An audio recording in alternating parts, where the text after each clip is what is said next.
नमस्कार मैत्रिणींनो, आज आपण दुसरी रानभाजी घेऊन आलेलो आहे. त्याला भोकरीची भाजी असे म्हणतात. हे असं झाड असतं, छान अशी ही भोकरीची पानं आहे. आपण स्वच्छ धुवून घेतलेली आहे आणि अशी कपड्यावर सुकत ठेवलेली आहे. आणि आपण आता छान वेळीवर ती चिरून घेत आहोत. बारीक चिरून घ्यायची. आपण सर्व भाजी चिरून घेऊया. ही पण अशी छान आयुर्वेदिक भाजी आहे. नक्की बघा. याचा पानाचा आकार पहा कसा आहे. ही आहे भोकरीची भाजी. तर आपण आज करूया भोकरीची भाजी. त्यासाठी आपण इथे कांदा चिरून घेतलेला आहे. या सर्व भाज्यांमध्ये ना कांद्याचं प्रमाण जास्त असतं आणि कांदा जास्त घातल्यामुळे या भाजीला चव खूप छान येते. तर आपण पूर्ण भाजी चिरून घेऊया. अशा प्रकारे आपण संपूर्ण भाजी चिरून घेतली आहे छान वेळीवर. आपण करत आहोत भोकराची भाजी. भोकरीची भाजी, भोकराची भाजी ही एक रानभाजीचा प्रकार आहे. तसं हे 12ही महिने मिळते, पण पावसाळ्यात जरा आम्ही जास्त प्रमाणात ह्याचा कोळे असे देठ आणलेले आहेत. ह्याचं झाड जरा मोठं असतं आणि ह्याच्यामध्ये कांदा घालणार होता, पण हा कांदा पण चिरलेला आहे. आपण कढईमध्ये कांदा भाजायला ठेवलेला आहे. आपण पालेभाज्यांना कांदा जास्त घातला की भाजीची चव वाढते. आपण आता कांदा भाजून घेऊया.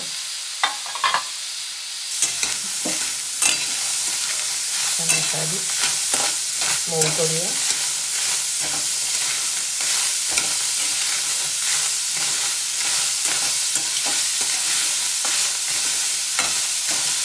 एक थोडासा आवाज होतोय कांद्याचा. आता थोडंसं कांद्यातलं पाणी कमी झालं पाहिजे. 2 पळ्या तेल घातलेलं, थोडीशी घातलं, 2 पळी तेल घातलं. छान आता परतून घेतं. तसं छान गुलाबी रंगावर परतून घेतं.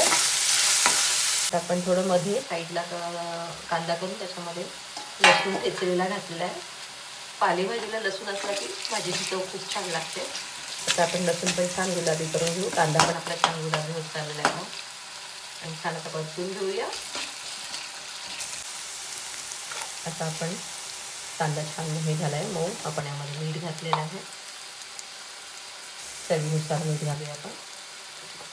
आणि आपण यामध्ये लाल मिरची पावडर,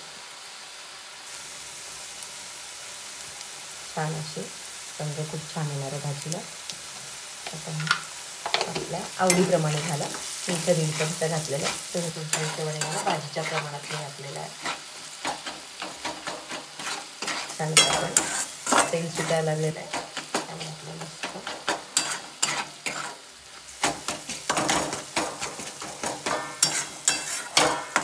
आता आपण छान कांदा लसूण सगळं भाजून घेतलं आहे.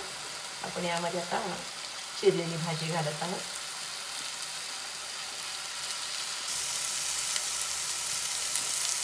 कुरडूची भाजी चिरलेली, आयुर्वेदिक आहे. ही भोकरीची भाजी आपण चिरून घेतलेली आहे. आयुर्वेदिक आहे. नक्की खा. सीझनला त्या भाज्या मिळतात. या दिवसामध्ये आज भाज्यांचं छान असतात आणि या नक्की खाला. तुम्ही ही रानभाजी, भोकरीची रानभाजी नक्की खा. या भोकरीच्या भाजीप्रमाणेच आता एक जुलैच्या दरम्यान एक कुरडूची भाजी पण खूप छान रानभाजी येते. ती पण नक्की करून खा. कुरडूची भाजी पण खूप छान असते. ती भाजी पण एक रानभाजीच्या ह्याच्यामध्ये मोडते. तर ती सुद्धा तुम्ही नक्की करा आणि खा. तर आपण हे छान परतून घेऊया. यामध्ये पाणी घालायचं नसतं. असं तेलावर आणि वाफेवर ही भाजी शिजवायची असते. छान परतूया.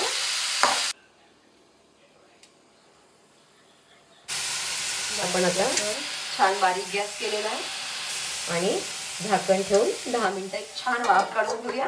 मग आपली ही भाजी तयार होईल. तर आपण भोकराची भाजी नंतर झाल्यावर मी तुम्हाला दाखवतेच. 10 मिनिटाची एक वाफ घेऊया. अशा प्रकारे आपली एक 10 मिनिटाची वाफ दिल्यानंतर ही भोकराची भाजी तयार झालेली आहे. ही रानभाजी तुम्ही नक्की करून पहा आणि त्याबरोबर भाकरी खूप छान लागते. भोकराची भाजी आणि भाकरी नक्की करा. आणि कसं झालं ते मला नक्की कळवा. माझ्या चॅनलला लाईक करा, शेअर करा.